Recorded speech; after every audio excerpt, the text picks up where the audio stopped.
Ramakrishna mission বিদ্যাপীঠ দেওঘরের পক্ষ থেকে অষ্টম শ্রেণীর শিক্ষার্থীদের জানাই প্রীতি, শুভেচ্ছা ও আন্তরিক অভিনন্দন। আজ তোমাদের বাংলা গদ্য পল্লী সমাজ শরৎচন্দ্র চট্টোপাধ্যায় লিখিত এই পল্লী সমাজ গল্পটি আজ বিস্তারিতভাবে আলোচনা করব। আমাদের পাঠ্যগল্প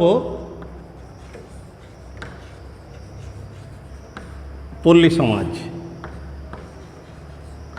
লিখেছেন কথাশিল্পী শরৎচন্দ্র চট্টোপাধ্যায়। এই পল্লী সমাজ গল্পটি পড়ার আগে কয়েকটি মূল তথ্য আমাদের অবশ্যই জানা দরকার, বিশেষ করে শিক্ষার্থীদের। পুরো পল্লী সমাজ উপন্যাস থেকে পল্লী সমাজ একটা কথাশিল্পী শরৎচন্দ্র চট্টোপাধ্যায়ের লেখা উপন্যাস। আর আমাদের পাঠ্যগল্প, এই পাঠ্যগল্পটি নামকরণ উপন্যাসের নামকরণেই হয়েছে, সেটার নাম হচ্ছে পল্লী সমাজ। প্রশ্ন যদি আসে পল্লী সমাজ গল্পটি কোন উপন্যাস থেকে নেওয়া, উত্তর হবে পল্লী সমাজ উপন্যাস থেকে। মূল উপন্যাসের নাম পল্লী সমাজ, পাঠ্যগল্প সেটার নামকরণটা একই রকম রাখা হয়েছে পল্লী সমাজে। এই গল্পে, পল্লী সমাজ গল্পে একটা গ্রামের ঘটনা দেওয়া আছে, কিন্তু পুরো গল্পে গ্রামের নামকরণ করা হয়নি। আমি বলছি এটা হচ্ছে বাডল গ্রাম। বাডল গ্রামের ঘটনাটা, পল্লীর নাম হচ্ছে বাডল গ্রাম। এই বাডল গ্রামে একটা পুকুরের জল কাটাকে কেন্দ্র করে যে লড়াই শুরু হয়েছিল, পুকুরের জল বের করার ঘটনাকে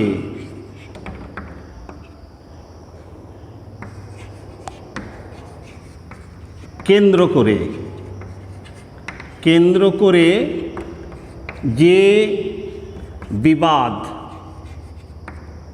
অবশেষে লড়াই, লাঠালাঠি যেটা,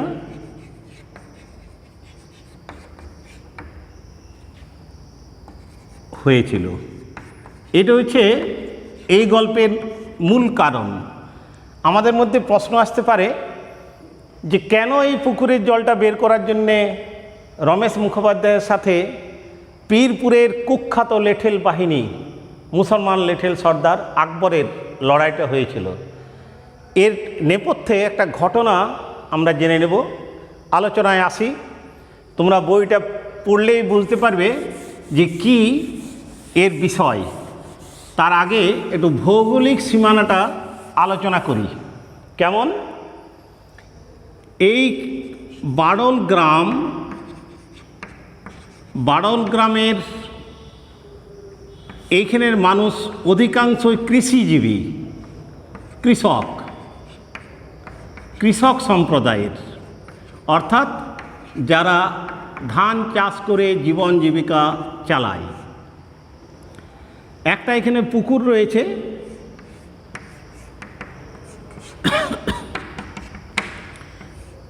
এইটার যেটা পূর্ব দিক,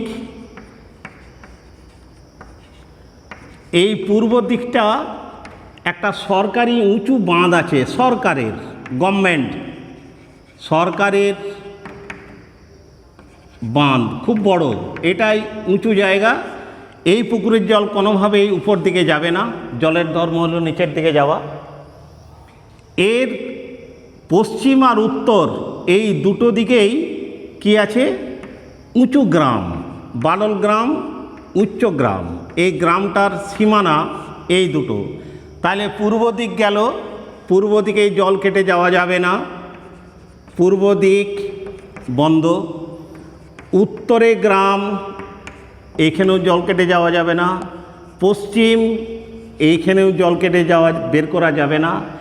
তাহলে এই গ্রামের এই পুকুরের জল কেটে যদি না বের করে দেওয়া যায়, তাহলে 100 বিঘা জমির ধান পুরো নষ্ট হয়ে যাবে, নষ্ট হবে।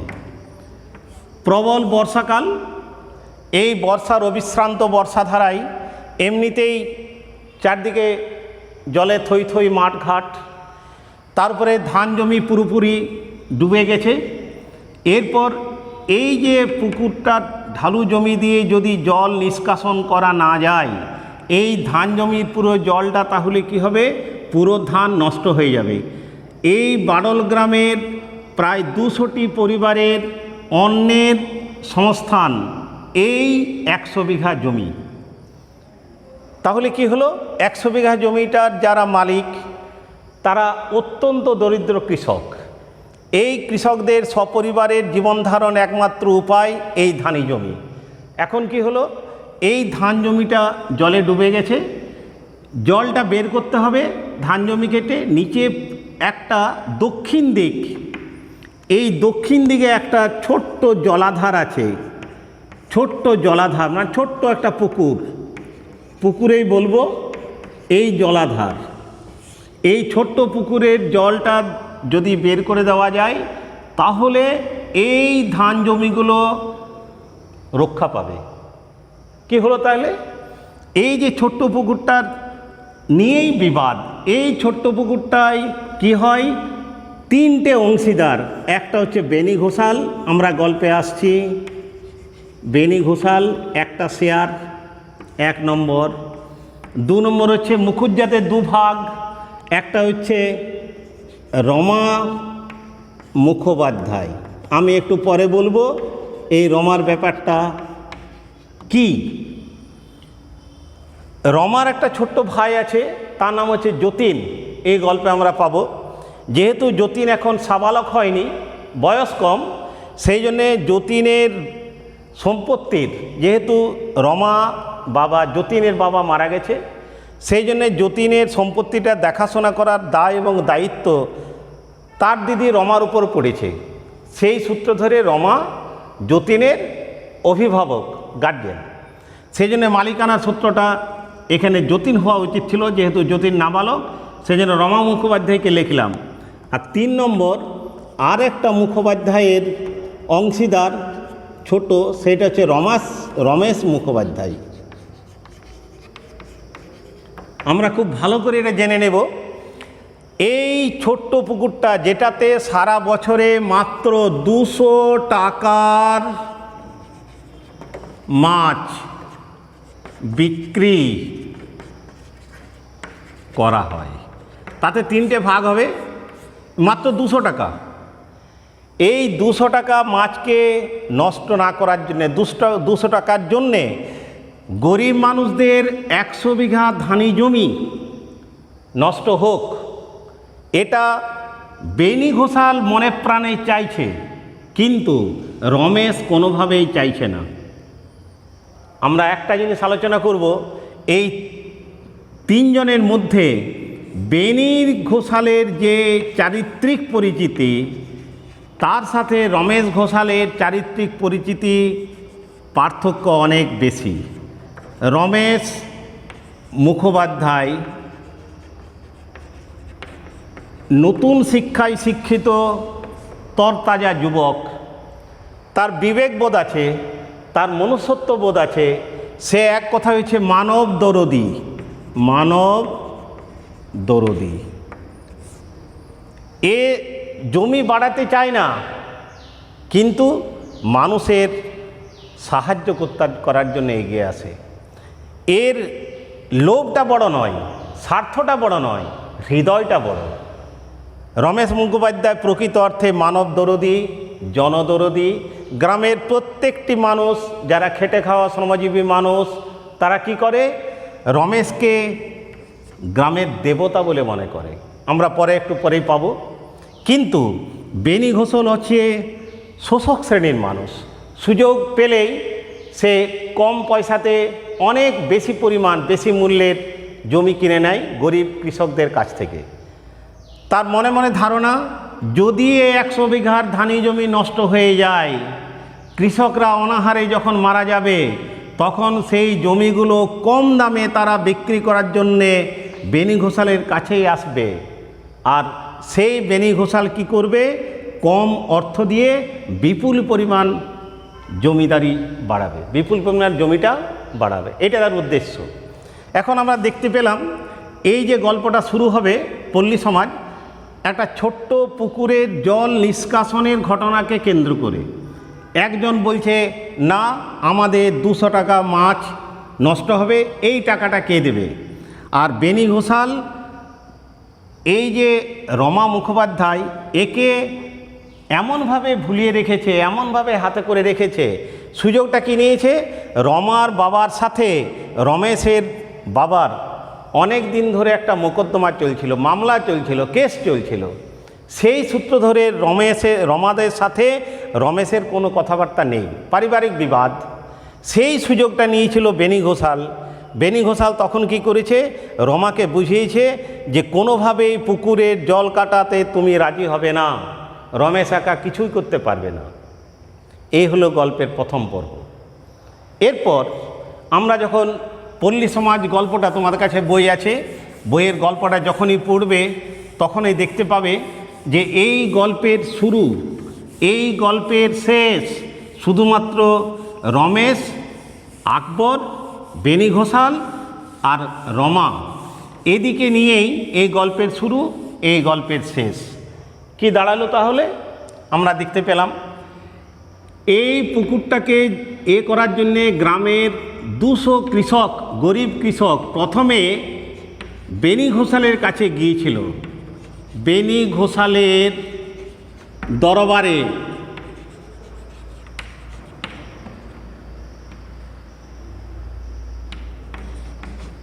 অনুনয় বিনয় করে।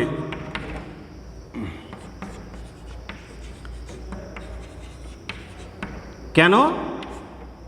বলছে, বাবু যদি জলটা কেটে না বের করে দেওয়া যায় আমাদের ছেলেমেয়েরা অনাহারে সপরিবারে আমরা মারা যাব। এইটা বারবার গিয়ে বলেছে বেনি ঘোষালের দরবারে বেনি ঘোষালকে। সেই সময় বেনি ঘোষাল তার হালদার মশাইকে নিয়ে জমিদারির হিসাব করছিলেন। আগেকার দিনে নিয়ম ছিল যে প্রত্যেকটি জমিদারের একজন করে গোমস্তা থাকতেন। এই বেনি ঘোষালের যিনি জমিদারি দেখাশোনার হিসাবপত্র রাখতেন তিনি হালদার মহাশয়, আর রমেশ মুখোপাধ্যায়ের জমিদারির যিনি দেখাশোনা করতেন, হিসাবপত্র রাখতেন, তার নাম হচ্ছে গোপাল সরকার। এই দুটো নাম আমরা মনে রাখব, কারণ এমসিকিউ কোশ্চেনে এই থাকে প্রশ্ন। এই গোপাল সরকার হচ্ছে গোমস্তাকার রমেশ মুখোপাধ্যায়ের, আর বেনি ঘোষালের গোমস্তার নাম হচ্ছে হালদার মহাশয়, নামটা দেওয়া নেই। এই বেনি ঘোষালের কাছে যখন কৃষকরা গেল, বাড়ল গ্রামের কৃষকরা, তখন কি শত অনুনয় বিনয় করা সত্ত্বেও, কাকুতি মিনতি করা সত্ত্বেও, পায়ে পড়েও যখন তার কোনো পরিবর্তন হলো না, তখন এই পাষাণ হৃদয়কে যখন গলাতে পারেনি গ্রামের মানুষ, তখন তারা ছুটে এলো কার কাছে? রমেশ মুখোপাধ্যায়ের কাছে, আরেকজন এই পুকুরের অংশীদার। এবং গ্রামের কৃষকরা ভালো করেই জানে যে রমেশের কাছে গেলে হয়তো কিছু একটা উপায় হতে পারে, একটা ব্যবস্থা হতে পারে। রমেশ সব কথা শুনলেন। শোনার পরে বুদ্ধি বিবেচনায়, মনুষ্যত্ব বোধে, বিবেক বোধে তার একটা চেতনা জাগলো। তিনি কি বললেন? তিনি বললেন, সত্যি তো, আমাদের 3টে অংশীদারের যদি 200 টাকার জন্যে, 200 টাকার মাছ এর জন্যে যদি 200টি গরিব পরিবার অনাহারে মারা যায়, সেটা কোনোভাবেই মেনে নেওয়া উচিত হবে না। যে কোনোভাবেই হোক এই পুকুরের জলটাকে নিষ্কাশন করার ব্যবস্থা করতে হবে, যাতে তাদের ধানি জমিগুলো বেঁচে যায়। রমেশ বলল, ঠিক আছে, আমি বড়দা অর্থাৎ বেনি ঘোষাল। রমেশ প্রথমেই আমি জানিয়ে দিই, রমেশ শ্রদ্ধা করে, বেনি ঘোষালকে কখনোই অশ্রদ্ধা করেনি। সে সম্পর্ক দিয়ে বলেছে বড়দা। সে গিয়ে বলেছে যে বড়দা, এই গরিব লোকগুলো এইভাবে মারা যাবে আমাদের সামান্য 200 টাকা মাছের জন্যে, 200 টাকার দাম, এমন কি এটা? আমরা এটাকে 200 টাকাকে ছেড়ে দিই। বেনি ঘোষাল হেসে মজা করে রসিকতা করে রমেশকে বললেন, বাপ ঠাকুরদা যে রেখে গেছেন আমরা সেটাকে গুছিয়ে রেখে পরবর্তী প্রজন্মের কাছে, নেক্সট জেনারেশনের কাছে যদি আমরা রেখে যেতে পারি তবেই আমাদের জমিদারি করার সার্থক। এই কথাগুলো এমনভাবে বললেন, রমেশ অনেক অনুনয় বিনয় করলেন, গরিব মানুষদের কথাগুলো বললেন, কিন্তু বেনি ঘোষালের পাষাণ হৃদয়কে কোনোভাবেই গলাতে পারেননি। রমেশ রেগে গেলেন, রেগে গিয়ে কী বললেন, ঠিক আছে আমি যাই। কোথায় যাবে? আরেকজন অংশীদার, সেটা আছে রমা মুখোপাধ্যায়। আমি আগেই বলেছিলাম যে হচ্ছে যতীনের হয়ে জমিদারি দেখাশোনা করে। রমার কাছে এলো, কথাটা ভাববার আছে। যাদের সাথে দীর্ঘদিন মামলা চলেছিল, মোকদ্দমা চলেছিল, যাদের বাড়িতে যাতায়াত নেই, রমেশ গরিব মানুষদের কথা ভেবে নিজের ওই কথাটা, মান সম্মানের কথাটা কোনোভাবে মাথায় আনেনি, মনে রাখেনি। তিনি কি করলেন, সোজা চলে এলেন রমার কাছে। রমা তখন সন্ধ্যাবেলায় তুলসী তলায় প্রদীপ দিচ্ছিল। ঘটনাটা খুব উল্লেখযোগ্য। তুলসী প্রাঙ্গণে প্রদীপ দিচ্ছে, দীপ জ্বালাচ্ছে, গলায় কাপড়। সেই সময় রমেশকে সামনে দেখতে পেয়ে ভাবটা এমন, এইমাত্র যেন রমেশকে প্রণাম করে উঠে রমা বসেছে। রমা আচমকা রমেশকে দেখার পরে হতচকিত হয়ে গেছে। দিয়ে তাকে রমেশ তখন বলল, রমা আমাদের যে পুকুরটা, সেই পুকুরটার জল কেটে বের করে না দিলে গ্রামের অধিকাংশ মানুষ মারা যাবে, সেই জন্য আমি অসহায় অবস্থায় তোমার কাছে এসেছি। তার উত্তরে রমা বলেছিলেন, বড়দার মতামত না হলে আমি কিছুতেই রাজি হতে পারি না। বড়দা অর্থাৎ বেনি ঘোষাল। রমেশ তার উত্তরে বললেন, আমি বড়দার কাছে গিয়েছিলাম, বড়দা না করে দিয়েছেন। তোমার মত থাকলে, অর্থাৎ তুমি যদি পুকুরের জল কাটার অনুমতি দাও, তাহলে আমি যে কোনোভাবেই আজ রাত্রির মধ্যে পুকুরের জলটা কেটে গরিব মানুষদের ধান জমিগুলো রক্ষা করতে পারব। রমা বললেন, বড়দার সাথে আলোচনা না করে আমি এই কাজ কোনোভাবেই করতে পারি না। আর আমাদের যে 200 টাকার মাছ, সেটা কে দেবে? আমি এই টাকা লোকসান হতে পারি না। এই কথাগুলো রমার মুখ থেকে শোনার পর রমেশ প্রচণ্ডভাবে রেগে গেলেন। তিনি কি বললেন, বড়দা মুখ দিয়ে যে কথা উচ্চারণ করতে পারেনি, তুমি একজন মেয়ে হয়ে, মহিলা হয়ে, মাতৃজাতি হয়ে সেই কথাটা উচ্চারণ করতে পারলে? আজ থেকে জানলাম তুমি অতি নীচ, অতি হীন। এবং একটা কথাশিল্পী শরৎচন্দ্র চট্টোপাধ্যায় রমেশের মুখ দিয়ে বলিয়ে দিয়েছেন, খুব তাৎপর্যমূলক উক্তি, মানুষকে চেনা যায় শুধু টাকার সম্পর্কে। মানুষ খাঁটি কি না চেনা যায় কেবল টাকার সম্পর্কে। এখানে নাকি কোনো ফাঁকি চলে না। অর্থাৎ আমি কেমন মানুষ, তুমি কেমন মানুষ, রামবাবু কেমন, শ্যামবাবু কেমন, বেনিবাবু কেমন, রমেশবাবু কেমন, রমা কেমন, এটা জানা যাবে কখন? যখন টাকার প্রশ্ন আসবে। আমার কাছে যখন এই স্বার্থের প্রশ্ন আসবে, যখন আমার স্বার্থ ক্ষুণ্ণ হবে, তখনই আমাকে জিজ্ঞেস করা যাবে যে আমি কেমন। সেই সময় আমাদের নিজের আয়নাতে আমি যদি আমার চেহারাটা দেখে নিতে পারি, তাহলে আমার মনে হবে আমি কেমন। বাইরের লোক দেখেছে, সবাই জানে যে এই কথাগুলো রমেশ যে বললেন, আসলে কথাশিল্পী শরৎচন্দ্র চট্টোপাধ্যায়ের নিজস্ব উক্তি। মানুষ খাঁটি কি না, পিওর অর ইমপিওর, এটা চেনা যায় শুধু টাকার সম্পর্কে। এখানে ফাঁকি চলে না। অর্থাৎ রমাকে এতদিন ধরে রমেশ যেভাবে ভেবেছিল, বেনিকে এতদিন ধরে যেভাবে ভেবেছিল, আজকে এই সামান্য ছোট্ট স্বার্থের, অর্থাৎ 200 টাকার 3 ভাগের 1 ভাগ, ওই টাকাটার বিনিময়ে এদিকে পুরো পরিচয় জানা গেল। চারিত্রিক পরিচিতিটা স্পষ্ট হয়ে উঠল কার কাছে? রমেশের কাছে। রমেশ তখন প্রতিজ্ঞা করলেন, এইভাবে গরিব মানুষদের শোষণ করে, গরিব মানুষদের অত্যাচার করে আমরা দিনের পর দিন যে জমিদারিকে পরিসীমা বাড়িয়েছি, দৈর্ঘ্যে প্রস্থে বাড়িয়ে নিয়েছি, এটা উচিত হয়নি। সুতরাং রমাকে তিনি বলে দিলেন, রমেশ, রমা তুমি জেনে রাখো, যেমন করে হোক আজ রাত্রির মধ্যে এই পুকুর কেটে জল অবশ্যই বের করে দেওয়া যাবে। যদি তোমাদের ক্ষমতা থাকে তোমরা আটকাওগে। এই শেষ কথা বলার পরে রমেশ দ্রুত বেগে বেরিয়ে চলে গেলেন নিজের ঘরে। এইটা গল্পের প্রথম পর্ব। এরপর দ্বিতীয় পর্বে আসছে। দ্বিতীয় পর্বে কি হলো? দ্বিতীয় পর্বে রমা সোজা চলে গেছে সন্ধ্যার অন্ধকারে বেনি ঘোষালের বাড়িতে। বেনি ঘোষালকে যখন বাড়িতে গেছে তখন দেখছে যে বেনি ঘোষাল তাকে দেখে বলছে, তুমি যে কোনোভাবেই হোক তোমাদের জমিদারির যে এলাকা, সে এলাকাটার নাম হচ্ছে পীরপুর,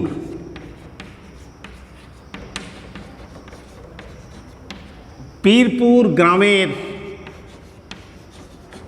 যে কুখ্যাত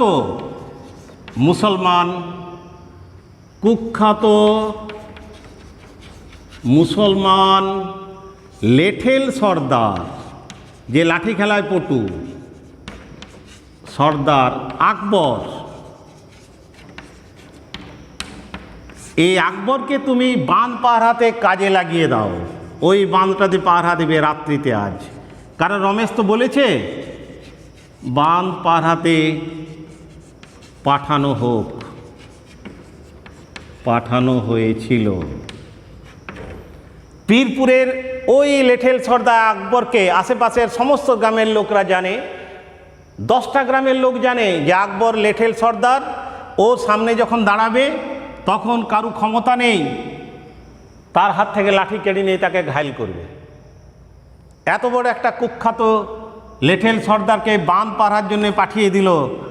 বেনির কথাতে রমা মুখোপাধ্যায় পুকুর পাড়ে, অন্ধকার রাত। রমেশ কি করলো? তার হিন্দুস্থানে একটা বেঁটে দারোয়ান ছিল, ঘরের চাকর বাকরের কাজ করতো, দারোয়ানগিরি করতো ছোট্ট, তাকে নিয়ে সে চলে গেল। আর গ্রামের কয়েকজন, মাত্র 10 জন 12 জন কি 15 জন হবে, এদিকে নিয়ে গেল গ্রামের লোক। তাদের মুখটা রাখা হয়েছিল, কারণ যদি বেনি ঘোষাল কিংবা আকবর, এই আকবরের লেঠেল বাহিনী যদি চেনে এই লোকগুলোকে, তারপরে তাদের প্রতিশোধ নেবে, প্রতিহিংসা থাকবে, সেই জন্য মুখগুলোকে তারা গরিব, তারা চেপে রেখেছিল, চিনতে দেয়নি। কিন্তু রমেশ গিয়ে দাঁড়িয়ে বাঁধ কাটতে শুরু করলো। এই বাঁধ কাটার সময় এরা বাধা দিল, আকবর লেঠেল বাহিনী। বাধা দেওয়ার পর কি হলো? রমেশ অনেকবার আকবরকে বলল যে আকবর, তোদের গ্রামে যদি এরকম অবস্থা হয়, তোদের গ্রামে যদি এরকম 100 বিঘা জমি জলে ডুবে নষ্ট হয়ে যায়, এই গরিব চাষারা কি খাবে? তুই একবার শুনছে দেখ, এই লাইনটা আছে। আমি এদের জন্য এসেছি, আমার এখানে কোনো স্বার্থ নেই, গরিব মানুষগুলোকে বাঁচার জন্য আমি এসেছি, তাতে যদি আমাকে এখানে মরে যেতে হয় আমি রাজি আছি। রমেশের হাতে লাঠি এবং লাল চোখ দেখে আকবর প্রথমে একটু স্তম্ভিত হয়ে গেছিল যে ছোটবাবু কি বলছেন। কিন্তু আকবরের যে 3 ছেলে, সে যখন এসে কোদাল দিয়ে আটকাতে শুরু করলো, তখন এরা যখন গ্রামের কৃষকরা মাটি কাটছিল, কেটে জল বের করা যায়, তখন এরা এসে একজনকে লাঠিতে ঘায়েল করেছিল, আর রমেশের হিন্দুস্থানি চাকরটাকেও মেরেছিল। তখন রমেশ লাঠি নিয়ে যে সজোরে দাঁড়ালেন, কারো সাধ্য নেই যে তাকে গিয়ে আটকাবে। পরপর রমেশের 2টো ছেলেকে ঘায়েল করলো। রমেশকে এমন মাথায় লাঠির আঘাত করেছিল, রক্তাক্ত হয়ে সে আহত হয়নি, এই আহত হয়েছিল, নিহত হয়নি। সবাই বেরিয়ে গেল। তারপরে এই আকবর কি বলেছিল একটা কথা, যে ছোটবাবু কি জিনিস আজ আমি জানতে পারলাম। এতদিন আমি লাঠি খেলা করেছি, এতদিন শত্রুপক্ষের কাছে এসেছি, কিন্তু এরকম আমি কোনোভাবে আহত হয়ে ফিরে আসেনি। একটা কথা বলছে, মায়ের দুধ খেয়েছিল বটে ছোটবাবু, এই লাইনটা এই গল্পে আছে। খেয়েছিল বটে ছোটবাবু, এটা আকবরের কথা। এই যে কথাটা বলছে, তার যে শারীরিক শক্তি, তার যে লাঠি চালানোর নৈপুণ্য, তার যে লাঠি চালানোর দক্ষতা, তার যে সাহস, এগুলোকে মিশ্রিত করে আকবরের মতো লেঠেল সর্দার পরাস্ত হয়ে গেছে।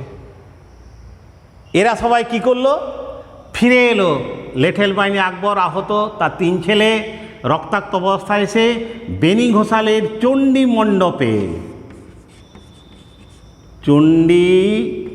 মণ্ডপে অন্ধকার রাত, এখানে হচ্ছে আহত লেঠেল সর্দার। কোথায় এসেছে? সদল বলে। কোণে দাঁড়িয়ে আছে। সেই সময় রমা গোলমাল শুনে গেছে কোথায়? এই বেনি ঘোষালের উঠোনে চণ্ডী মণ্ডপে গিয়ে যা দেখলো, হতভম্ব হওয়ার মতো অবস্থা। যে পীরপুরের কুখ্যাত লেঠেল সর্দারকে আশেপাশের সকলে ভয় করে, সেই লেঠেল সর্দার আহত। লেঠেল সর্দারের 3 ছেলে আহত, রক্তাক্ত অবস্থায় যুবথব হয়ে বসে আছে। রমা এইটা দেখার পর হতচকিত হয়ে দাঁড়িয়ে আছে। রমাকে দেখার পরে বেনি বললেন, রমা, আকবরকে বলো না থানায় একবার ডায়েরি করে আসি। বলবে আমরা বাঁধ পাহারা দিচ্ছিলাম, ছোটবাবু মানে ওই ছোঁড়াটা, এই লাইনটা ওখানে লেখা আছে, এই শব্দটা, ওই ছোঁড়াটা গিয়ে আমাদের আচমকা আক্রমণ করে ঘায়েল করেছে। প্রতিবাদ করেছে আকবর। আকবর কি বলল? আমাদের এইটা কখনো হবে না। 5 গ্রামের লোক, 10 গ্রামের লোক আমাকে লেঠেল সর্দার বলেই জানে, আর আমি আহত অবস্থায় গিয়ে থানায় গিয়ে জখম দেখাবো? এটা কখনোই সম্ভব নয়। তবে আমি জেনে গেলাম এই ছোটবাবু যে ধরনের লাঠি খেলায় ওস্তাদ, এই ছোটবাবুর যে সাহস, এই ছোটবাবুর যে দক্ষতা, এই ছোটবাবুর যে শারীরিক শক্তি, আজকে তার প্রমাণ পেলাম হাতে নাতে। ইনার যেমন হৃদয় আছে, তেমনি শারীরিক শক্তি আছে। এই কথা বলার পরেই আমরা দেখলাম যে এই বাড়ল গ্রামের যেসব মানুষ অতি শ্রমজীবী মানুষ, খেটে খাওয়া মানুষ, তারা রমেশকে কি বলে? প্রাণপণে আশীর্বাদ করে। আমরা এই গল্প একটা পাবো। এই রমার বাড়িতে যে মেয়েটি চাকরির কাজ করে, সে নিম্ন জাতির, বাড়ল গ্রামের। যখন রমা যাচ্ছে অন্ধকার রাত্রিতে, তখন যতীনের মা তাকে বারণ করছে যে রমা এই সন্ধ্যায় কোথাও যাস না। তার উত্তরে, রাস্তাঘাট খুব খারাপ, সাপে কামড়ে দিতে পারে, বর্ষাকাল। তার উত্তরে ওই যে রমার বাড়িতে মেয়েটি যে কাজ করে, সে কি বলে দিল? না মাসিমা, এখন আমাদের রাস্তা ছোটবাবু অর্থাৎ রমেশ এমনভাবে পাকা করে দিয়েছেন, এমনভাবে বাঁধিয়ে দিয়েছেন যে সিঁদুর পড়লেও কুড়ানো যায়। সিঁদুর পড়লেও কুড়ানো যাবে। তারপরের লাইনটা খুব ইম্পর্টেন্ট, ভগবান যেন তাকে বাঁচিয়ে রাখেন। একটা খেটে খাওয়া মানুষ, যে অন্যের বাড়িতে কাজ করে যে মেয়েটি, তে হৃদয়ে অন্তর থেকে এই প্রার্থনা করছে ভগবানের কাছে, ভগবান যেন তাকে বাঁচিয়ে রাখেন, অর্থাৎ রমেশ মুখোপাধ্যায়ের যাতে কোনো বিপদ না ঘটে। এটা কারা চাইছে? গ্রামের অতি খেটে খাওয়া শ্রমজীবী মানুষ। সেই জন্যেই যত বড়ই কুখ্যাত লেঠেল বাহিনী হোক, মানুষের হৃদয়ে যিনি বেঁচে আছেন, সেই মানুষদের আন্তরিক প্রার্থনা, বিপদের হাত থেকে তাকে রক্ষা করবেন স্বয়ং ভগবান। কথাশিল্পী শরৎচন্দ্রের এই পল্লী সমাজ গল্পের যে 4টি পর্ব আমি আজ আলোচনা করলাম, সেই 4টি পর্বের মূল ঘটনা এই রমেশকে গ্রামের মানুষরা কিভাবে শ্রদ্ধা করে, রমেশকে ভগবানের মতো মানে। এই রমেশ হচ্ছে মানব দরদী, রমেশ মুখোপাধ্যায় জনদরদী। রমেশ মুখোপাধ্যায় কখনো পয়সার জন্যে অন্যকে হেনস্থা করে না, রমেশ মুখোপাধ্যায় গরিবকে শোষণ করে না, এবং নতুন শিক্ষায় শিক্ষিত মনুষ্যত্ববোধের, বিবেকবোধের, চেতনাবোধের অধিকারী যদি কেউ হয় এই পল্লী সমাজে, তিনি হচ্ছেন রমেশ মুখোপাধ্যায়, যাকে এই গল্পে ছোটবাবু বলে উল্লেখ করা হয়েছে। এরপর আমরা এই গল্প পড়ার পরেই 3 ধরনের প্রশ্ন আলোচনা করব। প্রথম প্রশ্ন হচ্ছে সঠিক উত্তর নির্বাচন। কেন্দ্রীয় মধ্যশিক্ষা পর্ষদ নতুন সিলেবাসে প্রোজ থেকে 5টা এমসিকিউ কোশ্চেন ঠিক করেছেন। সুতরাং সেই এমসিকিউ কোশ্চেন সঠিক উত্তর নির্বাচন মাল্টিপল চয়েস কোশ্চেন, এই কোশ্চেনগুলো পর আমরা আলোচনা করব। এর আগে তোমাদের পাঠানো হয়েছে। তার আগে প্রথমে আছে সঠিক উত্তর নির্বাচন করো, যে কোনো 5।